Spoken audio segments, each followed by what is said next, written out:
ये कैसा सपना था नाथ? क्या वो शिशु हनुमान थे? किंतु मुरली मनोहर वर की अप्सरा वानर को कैसे जन्म दे सकती है? उसका नाम तो पुंजिक स्थला था स्वामी, परंतु स्वप्न वाली स्त्री को तो अंजना पुकारा जा रहा था। पुंजिक स्थला स्वप्न में अपना भविष्य देख रही थी। उसे पवन पुत्र हनुमान की माता बनने के लिए अंजना नामक वानरी के रूप में जन्म लेना पड़ा, एक श्राप के कारण। किंतु पुंजिक स्थला तो भगवान भोलेनाथ की अनन्य भक्त थी, वो श्राप की भागी कैसे हो गई? और श्राप दिया भी तो किसने और क्यों? इस जगत में सौभाग्य या दुर्भाग्य, श्राप या वरदान कुछ भी अकारण नहीं होता। पुंजिक स्थला को एक महान दायित्व दिया गया था। उसके लिए उसे श्राप की देहरी पर पांव रखना ही पड़ा। पुंजिक स्थला की जैसी श्रद्धा भगवान भोलेनाथ में थी, वैसी ही देवगुरु बृहस्पति में भी सदा ही उनकी सेवा सत्कार में लगी रहती। एक बार गुरु को प्रसन्न करने के लिए उसने एक रुद्राक्ष माला बनाई। गुरुदेव, ये भेंट स्वीकार कीजिए। ये कैसी अनुपम माला है पुंजिक स्थला? पुत्रवती भव।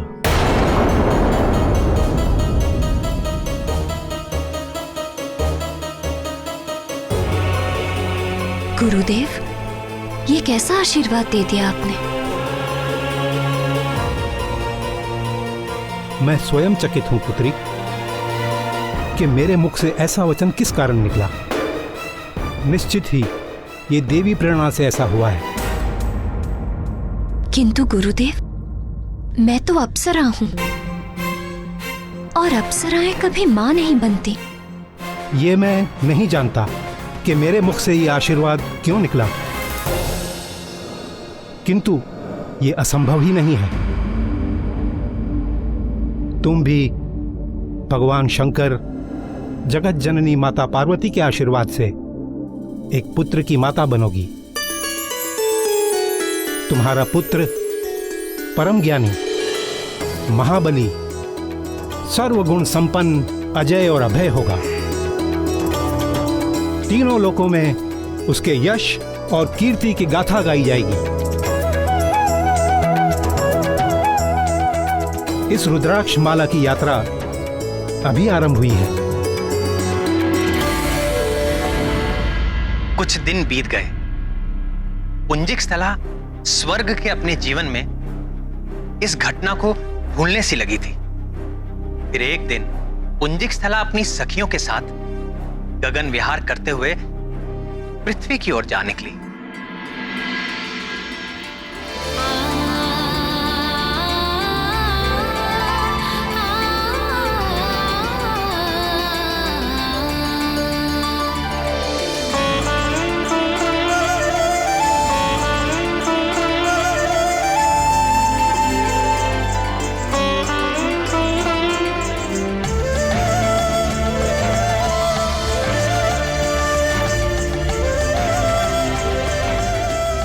सारा संसार स्वर्ग के ऐश्वर्य और विलास के स्वप्न देखता है, हमसे ईर्ष्या करता है,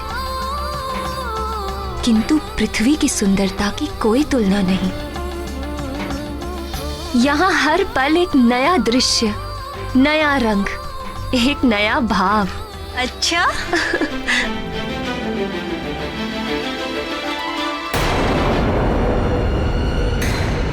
अरे ये क्या हुआ?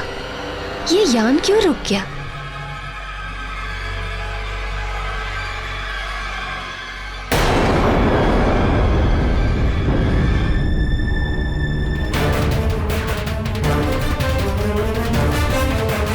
हे यान, अगर आगे नहीं बढ़ सकते तो हमें नीचे ले चलो।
हो?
मुनीवर, मुझे क्षमा कर दीजिए।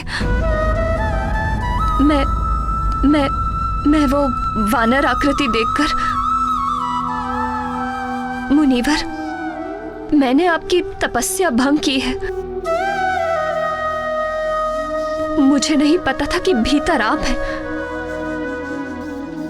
मिट्टी की वाम्बी में मुझे वानर आकृति दिख रही थी तो वानर! वानर बाहर नहीं, तेरे भीतर है। तुझ में ही है वानर जैसी चंचलता। जा, तू भी वानरी हो जाएगी।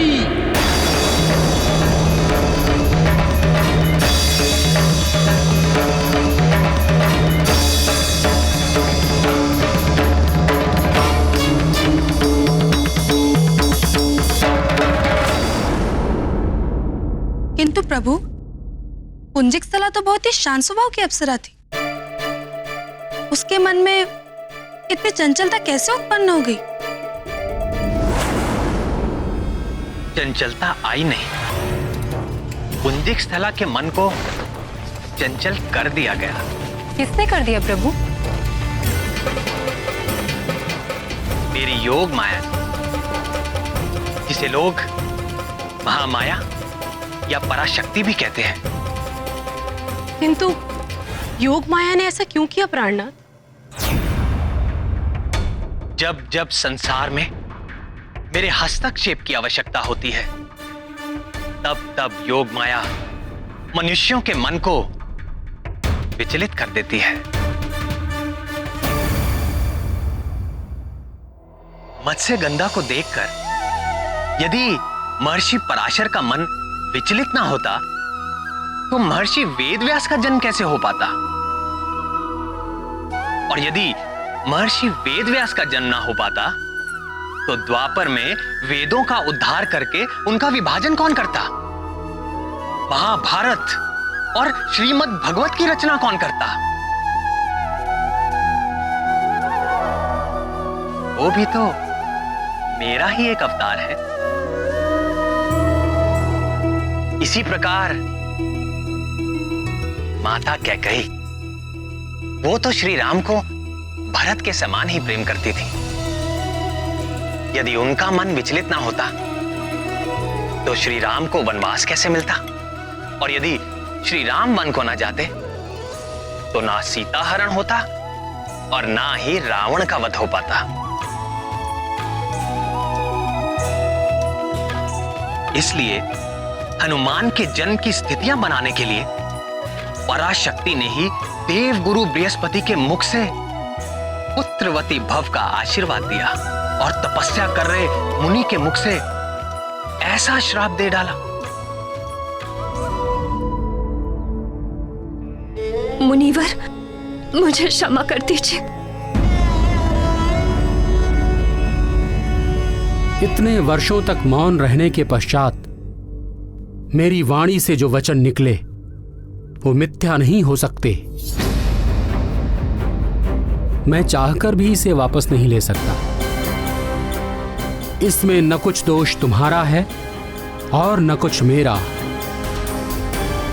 भगवान की प्रेरणा से ही ऐसा हुआ है। तू शोक न कर पुत्री, तुम्हें भगवान महादेव के अंश को जन्म देना होगा।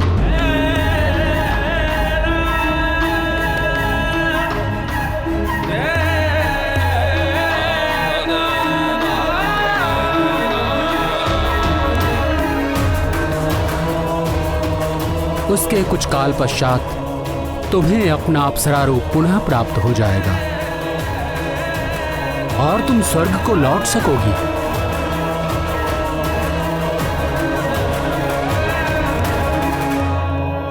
ठीक ही तो है। पुंजिक स्थला जैसी शिव भक्त, गुरु भक्त और नृत्य संगीत विशारदी हनुमान की जननी हो सकती थी। हाँ, तभी तो पुंजिक स्थला के ये सारे सद्गुण हनुमान को भी प्राप्त हुए। तो क्या हनुमान की संगीत में भी सिद्धि है? राम भक्त हनुमान जब गाते हैं तो वो अपनी सुध बुध सब भूल जाते हैं। हनुमान जब गाते हैं तो वो हनुमान नहीं रहते, स्वयं गीत हो जाते हैं। उनके गायन से जुड़ा एक बड़ा ही रोचक प्रसंग है। सुनाइए ना मुरलीधर। हनुमान की संगीत प्रतिभा की बातें जब देव गंधर्व नारद ने सुनी तो उन्होंने हनुमान को गायन प्रतियोगिता की चुनौती दे डाली। देव मुनि नारद तो संगीत शास्त्र के महापंडित हैं और उनके आगे तो गंधर्व भी कहीं नहीं ठहरते। तो फिर क्या हुआ स्वामी? कौन जीता? धीरज रखो प्रियतमा, सब बताता हूँ। नारायण नारायण। और जब मैंने गायन आरंभ किया तो मेनका, रंभा और उर्वशी स्वयं को रोक ना सकी। सारी अप्सराएं एक साथ महादेव, क्या दृश्य था। पूरा इंद्रलोक तेरे संगीत से झूम उठा था। आप भी वहां होते तो बड़ा आनंद आता।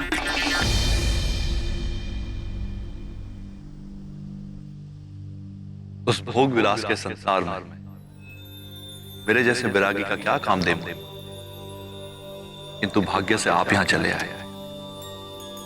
आज आप कैलाश को अपने सुर में रंग दें तो कैसा रहे?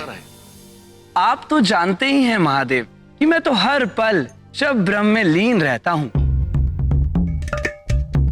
पर स्वर्गलोक जैसी दिव्य संगत भी तो होनी चाहिए, तब आनंद आएगा।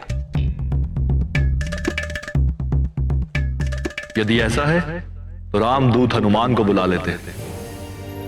आप ही की तरह वे भी भगवान के अनन्य भक्त हैं और उत्तम कोटि के संगीतज्ञ भी।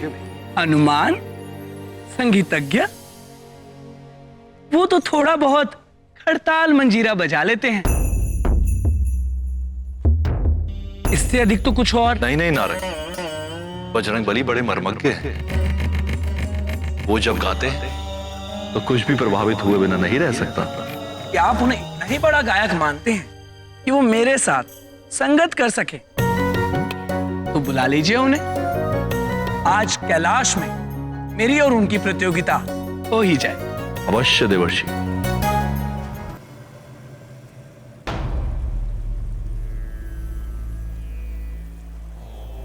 परम प्रिय हनुमान,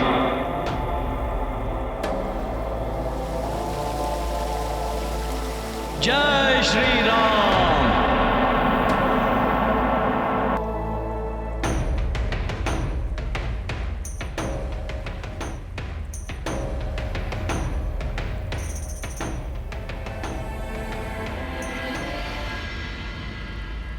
भुजंग भूषण भगवान शशि शेखर और जगत जननी माता भवानी के चरणों में राम भक्त हनुमान का प्रणाम। सदा रहो रघुपति के दासा।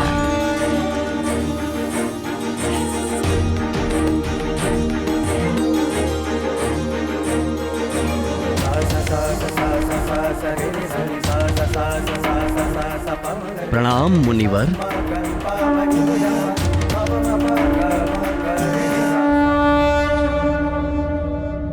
प्रिय आंजनेय, आज कैलाश आपके संगीत को सुनना चाहता है, आपके गीतों को गुनना चाहता है। देखिए, संगीत शिरोमणि नारद जी भी यहां पर, वे भी आपके साथ सुर मिलाने के इच्छुक हैं। कहाँ नारद जी का गीत संगीत? भगवान नटराज और कहाँ मैं? संगीत के नाम पर तो बस कुछ खड़ताल मंजीरा खड़का लेता हूं। वह गीत के नाम पे केवल अपने प्रभु श्री राम के नाम का जाप करता हूं।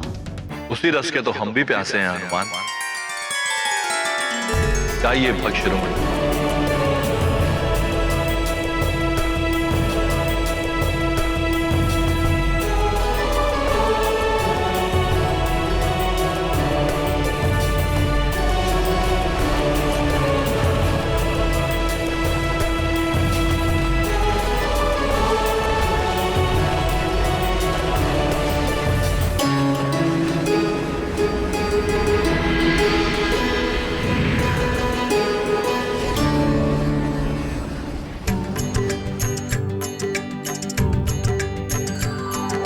राम राम जय राजा राम, राम राम जय सीता राम। दशरथ नंदन राजा राम, असुर निकंदन सीता राम।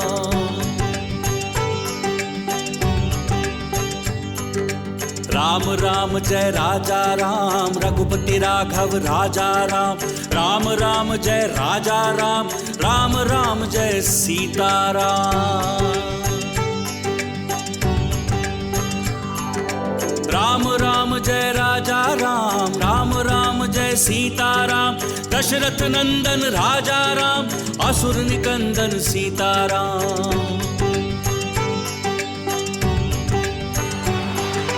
राम राम जय राजा राम, रघुपति राघव राजा राम। राम राम जय राजा राम, राम राम जय सीता राम।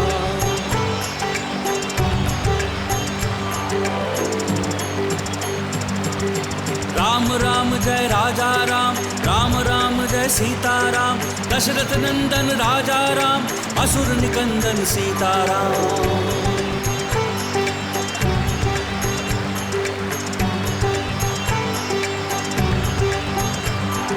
राम राम जय राजा राम, रघुपति राघव राजा राम। राम राम जय राजा राम, राम राम जय सीता राम। जय जय श्री राम, जय श्री राम, जय जय श्री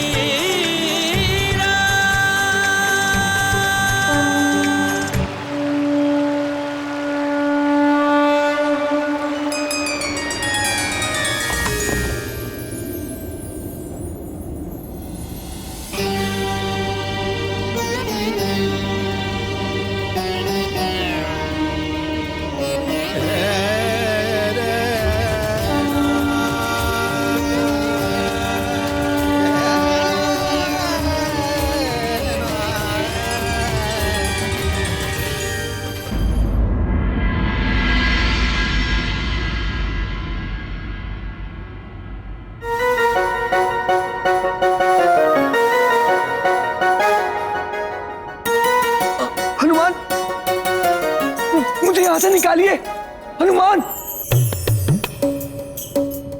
नारद जी, आपको हनुमान से प्रार्थना मांगने की क्या आवश्यकता? आप तो स्वयं संगीत विशारद हैं। हनुमान के समान आप भी अपने सुरों से इस हिम को पिघला दीजिए। लज्जित हूं महादेव। देवताओं और अप्सराओं पर अपने सुरों के प्रभाव से मुझे अहंकार हो गया था, किंतु मेरे सुर केवल जीवित प्राणियों के हृदय में हलचल कर सकते हैं महेश्वर। राम भक्त हनुमान का संगीत तो हिम जैसे जड़ पदार्थ को भी विचलित कर देता है।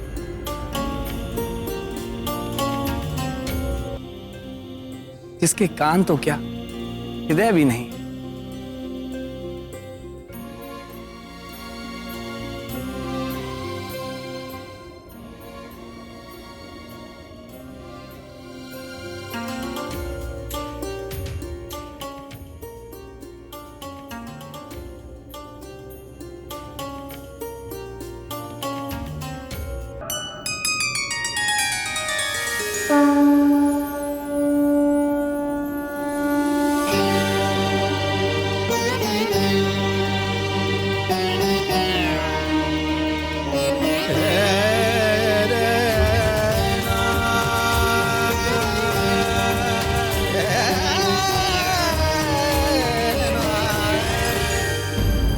तो क्या हनुमान ने नारद जी का भी गर्व भंग कर डाला?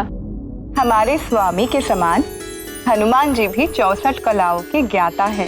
कैसे ना हो, हनुमान जी की माँ अप्सरा पुंजिक स्थला पे तो उच्च कोटि की कलाकार थी।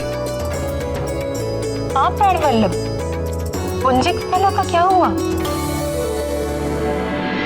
ऋषि के श्राप के प्रभाव से पुंजिक स्थला का स्वर्ग से पतन हो गया और उसने धरती पर वानर राज कुंजर की पुत्री अंजना के रूप में जन्म लिया।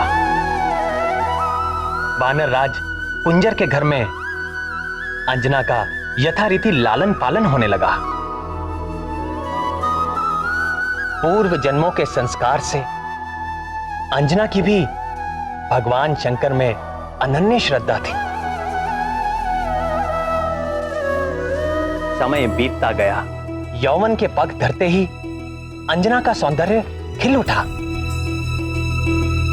किंतु अन्य युवतियों से विपरीत अंजना आभूषण और अलंकार के साथ साथ शस्त्र विद्या में भी रुचि लेने लगी।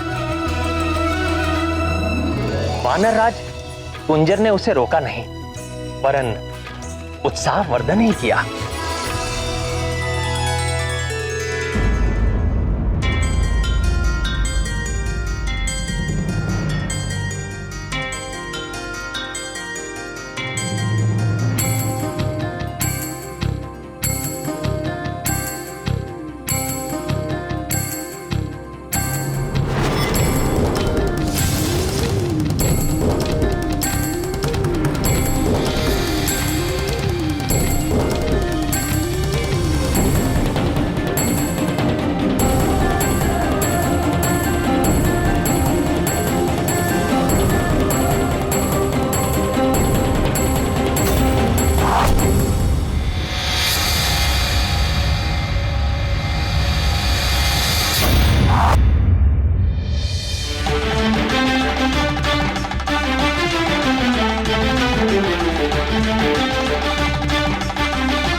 अति उत्तम, तेजस्वी भवा।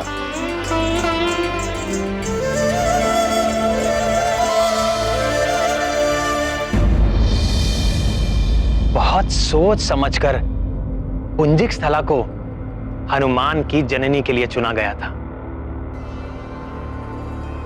पर अभी भी वो भगवान भोले शंकर के अंश का भार वहन करने में समर्थ नहीं थी। अनेक परीक्षाओं को पार कर अंजना को उस योग्य बनना था। इसी उद्देश्य से उसके जीवन में विचित्र घटनाएं घटने लगी और एक बार अंजना अपनी सखियों के साथ निकट के वन में आनंद विहार के लिए निकली।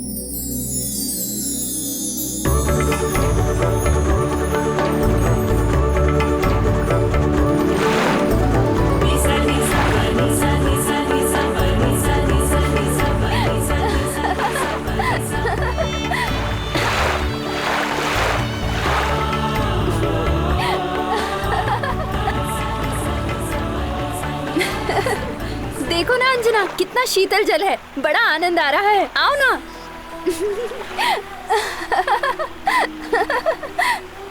आओ ना, आओ ना अंजना।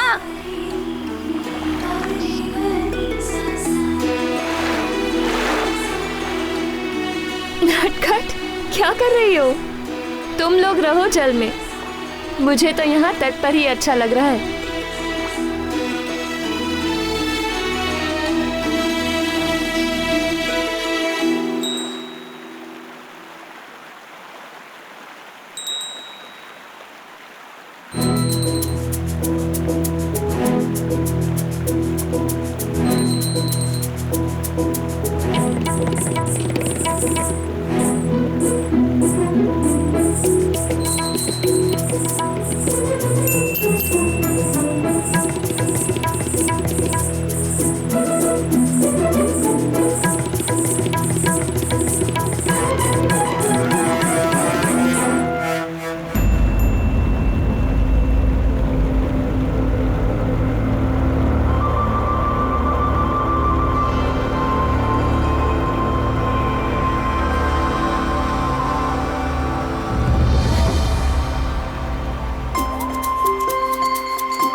हे प्रभु, ये कैसी लीला है?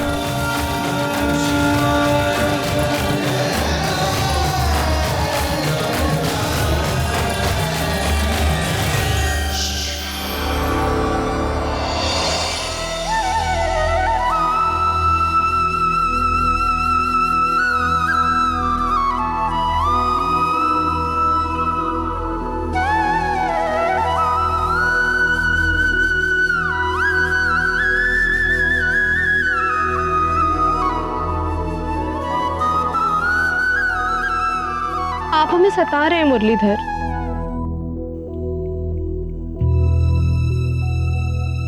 हम सबके मन में कितनी जिज्ञासाएं जाग रही हैं और आपने अपने अधरों पर मुरली धर ली। प्रिय, यदि आपके मन में इतनी ही जिज्ञासा है तो सुनिए।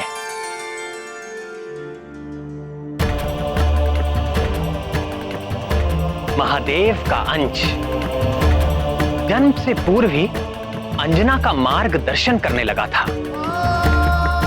मनुष्य का प्रारब्ध अर्थात उसके जीवन में होने वाला घटनाक्रम जन्म से पूर्व ही निश्चित हो जाता है और चाहे अनचाहे हर प्राणी अपने भाग्य की ओर खिंचता चला जाता है।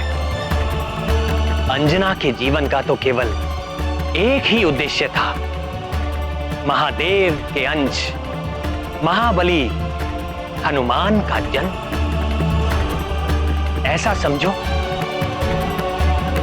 कि बाल हनुमान की छवि बनकर वो भाग्य ही अंजना को एक विशेष दिशा में खींचे लिए जा रहा था। तो फिर उस वन में और क्या हुआ प्रभु?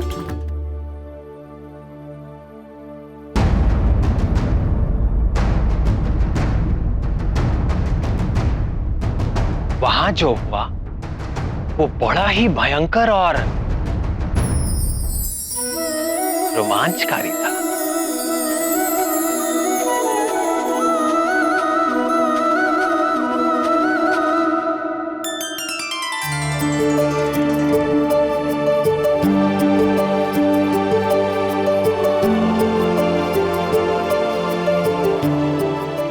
एक बार फिर दिखेगा तो उसके कान पकड़कर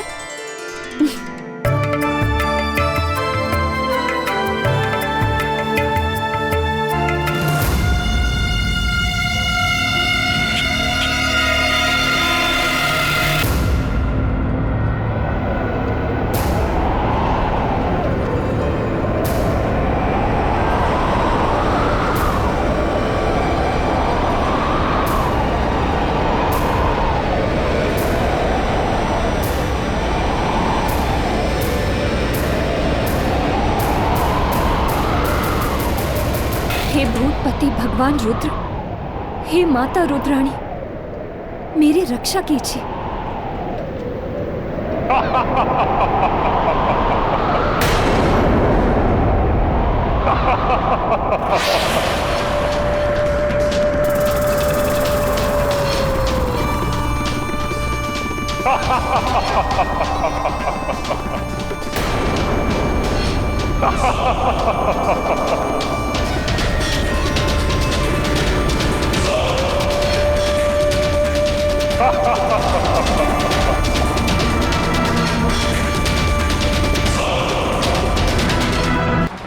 हे रुद्र रक्षा करो, हे वीरभद्र रक्षा करो, रक्षा करो। दम साधन से तुम्हारी रक्षा तो केवल दम साधन ही कर सकता है सुंदरी। डरो मत, मेरी ओर मुझसे विवाह करोगी फिर तुम्हें इस संसार में कभी किसी से कोई भय नहीं रहे, क्योंकि तीनों लोक में मुझसे ज्यादा बलशाली और मुझसे ज्यादा वीर कोई। आओ आओ मेरी पत्नी बन जाओ।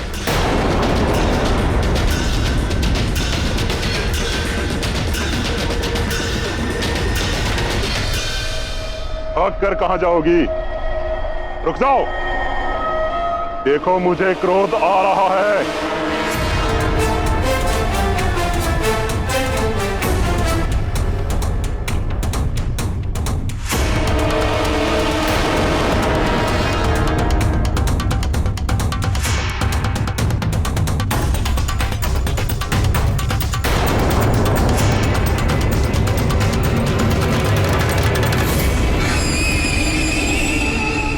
अब बचकर कहां जाएगी?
कर दिया है।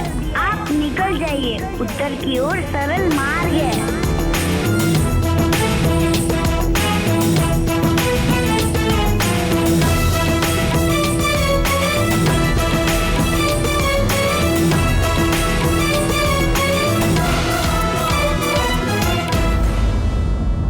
किंतु प्रभु, जिस वन में शंभ साधन जैसे भयंकर राक्षस का प्रकोप था, उस विकराल वन में बाल हनुमान अंजना को लेकर गए ही क्यों?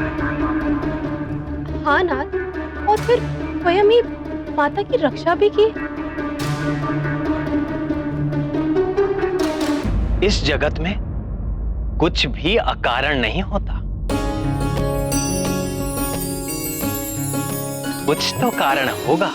ठीक है, यदि आप नहीं बताना चाहते तो ना बताएं, किंतु ये तो बताएं कि फिर अंजना का क्या हुआ? जिस उत्तर दिशा की ओर बाल हनुमान ने माता अंजना को भेज दिया था, वहां ऋषि पनक का आश्रम था। ऋषि ने अंजना को जलपान कराया और उनकी सारी व्यथा सुनी।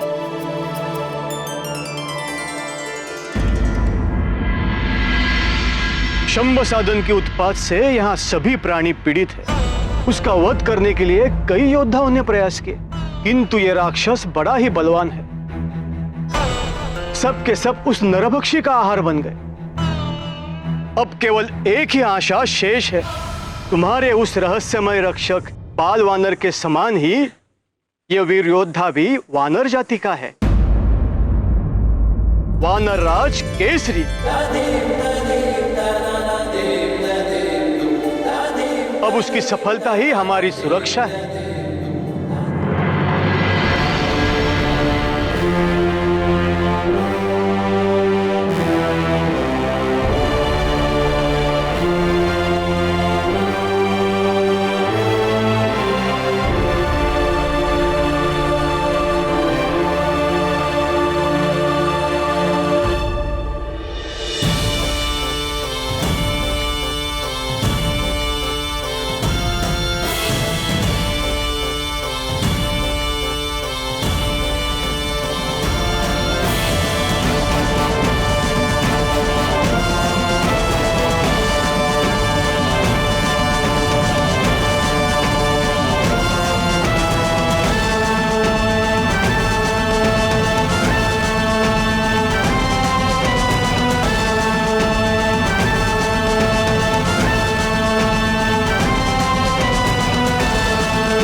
समझ गई, यही कि बाल हनुमान के लुक्का छुपी खेलने का क्या कारण था।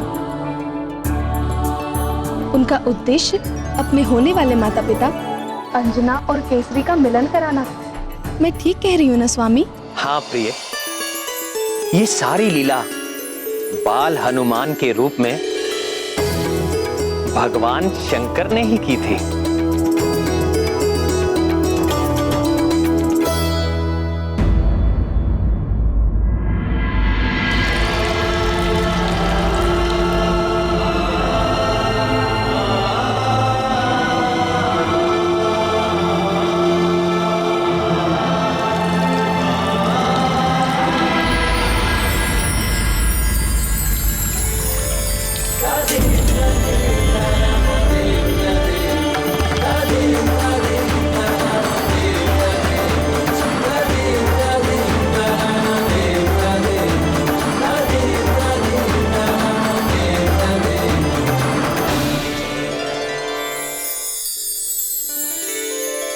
आइए वानरराज, आपका स्वागत है।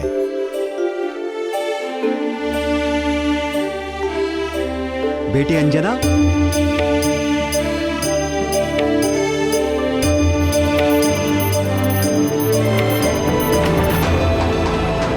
यही हैं वे वानरराज केसरी, जिनकी चर्चा मैंने तुमसे की थी।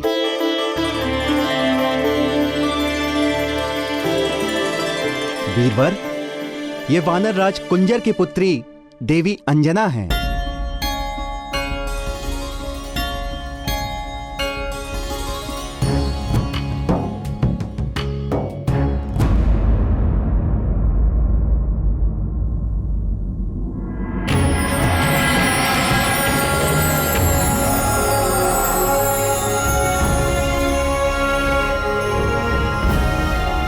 इस रुद्राक्ष माला की यात्रा अभी आरंभ हुई है।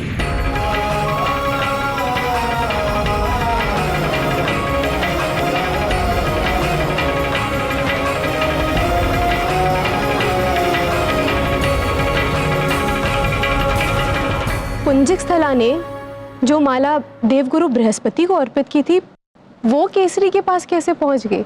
वानर राज केसरी की माता थी वानर सुंदरी ऋक्ष। बृहस्पति के पुत्र गदगद और गदगद के पुत्र केसरी। सर्वज्ञानी बृहस्पति ये जानते थे कि अंजना और केसरी की भेंट अवश्य होगी। केसरी के गले में पड़ी वो रुद्राक्ष की माला अंजना के लिए एक संकेत थी और उसे देखते ही वो समझ गई कि केसरी के प्रति जो आकर्षण उसके मन में जागा है उसे स्वयं गुरु बृहस्पति का आशीर्वाद प्राप्त है। वीर केसरी,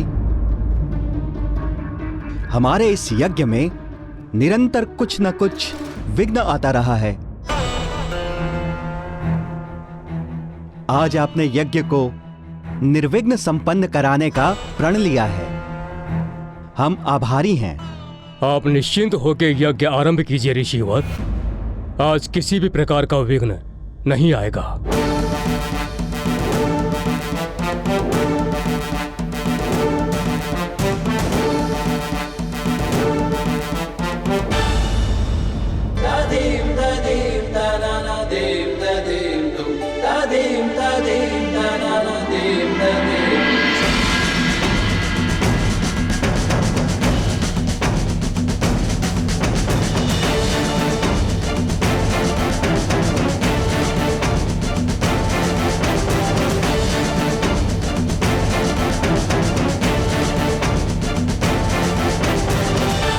केसरी ने प्रण तो ले लिया था पर कार्य बड़ा दुष्कर था।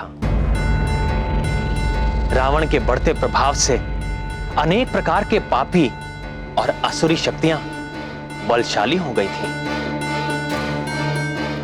यज्ञ जब तप आदि करने वालों के ये दुराचारी विशेष शत्रु थे।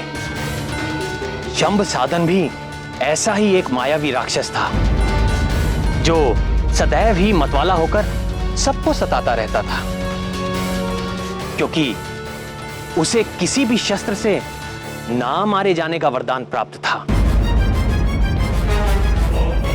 इसी कारण से उसे मारना बहुत कठिन हो गया था।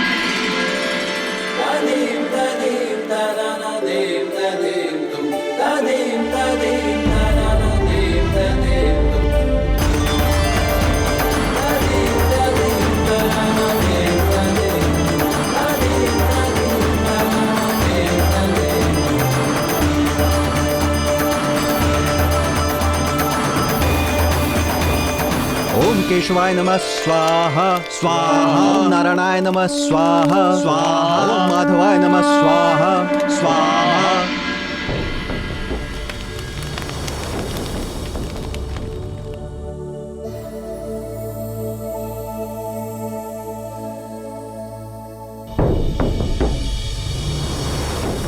हे गौरी शंकर, केसरी के जीवन की रक्षा करना।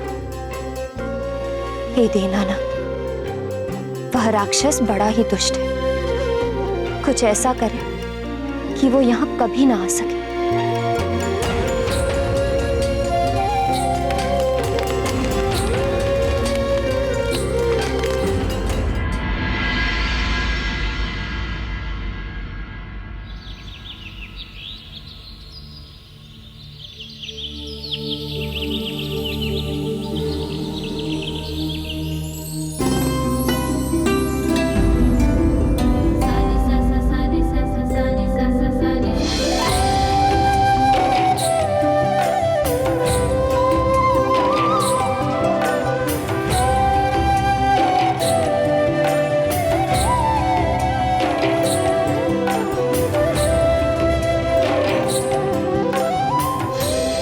ईश्वर, मुझे वो शक्ति देना कि मैं रण में संभ सदन से जीत सकूं और सुंदरी अंजना का हृदय भी जीत सकूं।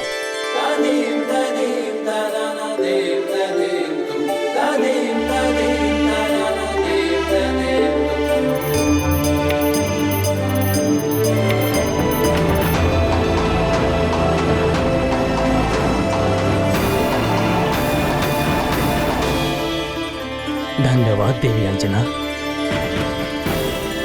बड़ी सहजता से आपने मेरे संध्या वंदन के समय यज्ञ की रक्षा का दायित्व ले लिया। आपकी सुंदरता के समान आपका साहस भी अतुलनीय है।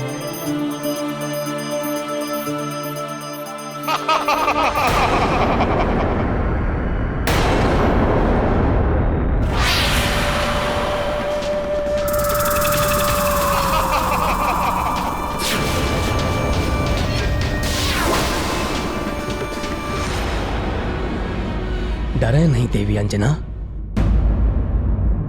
आप मेरी रक्षा में हैं।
वानरराज, मेरी रक्षा कीजिए।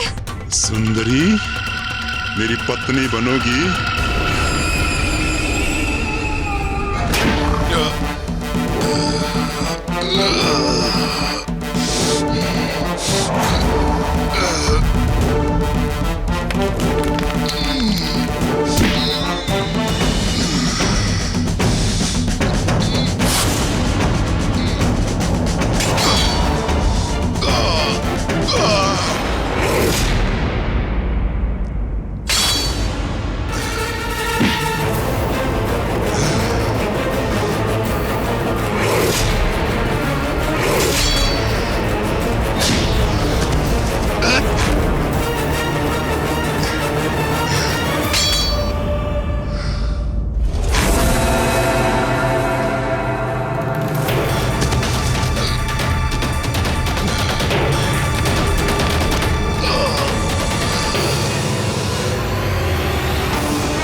संभ सदन!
ओम माधवाय नमः स्वाहा स्वाहा ओम केशवाय नमः स्वाहा स्वाहा ओम नारायणाय नमः स्वाहा स्वाहा ओम माधवाय नमः स्वाहा स्वाहा।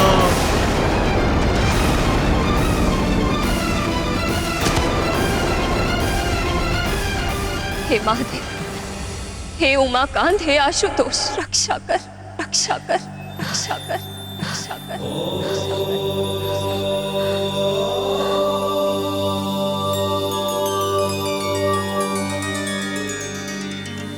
ध्यान से सुनो अंजना, ये राक्षस केवल अपने रक्त से ही मारा जा सकता है। विचार में समय नष्ट ना करो, आस्था रखो और शीघ्र ही प्रहार करो।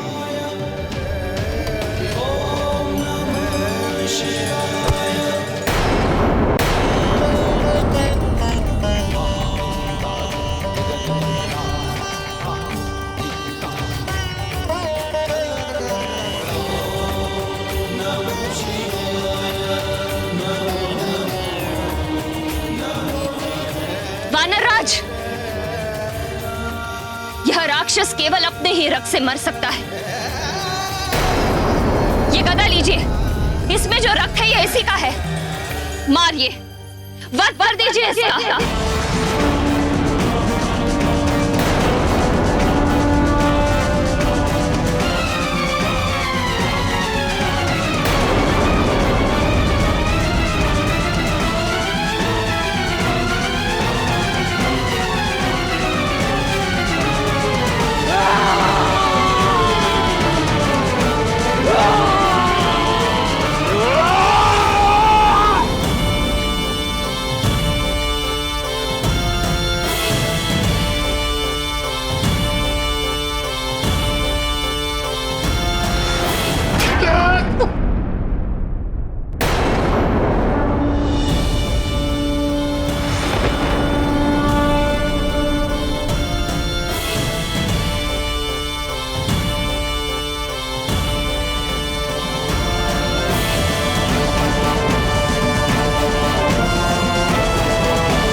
हे त्रिशूल पाणी, शिव शंकर गंगाधर, आप सदा अपने भक्तों की रक्षा करते हैं प्रभु। मैं बार बार आपको नमन करती हूँ।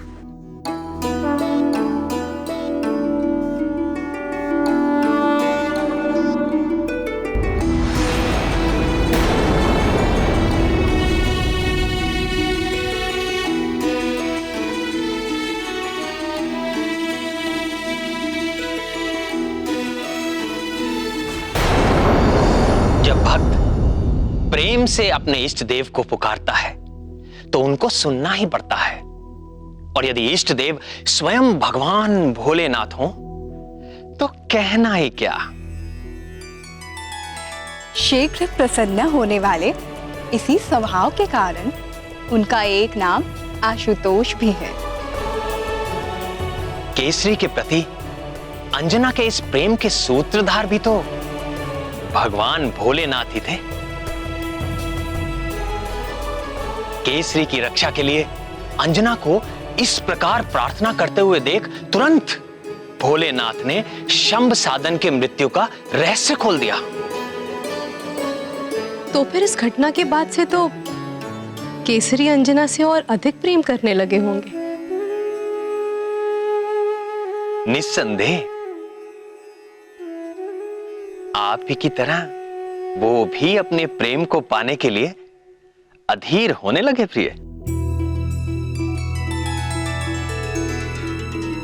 ऋषि पनग अंजना और केसरी के प्रेम के साक्षी थे। उन्होंने अंजना के पिता वानर राज कुंजर के आगे उनके विवाह का प्रस्ताव रखा और फिर शुभ मुहूर्त में वैदिक रीति से केसरी ने अंजना का पाणी ग्रहण किया और मंगल ध्वनियों के बीच सारे लोग आनंद, उत्सव और उल्लास में डूब गए।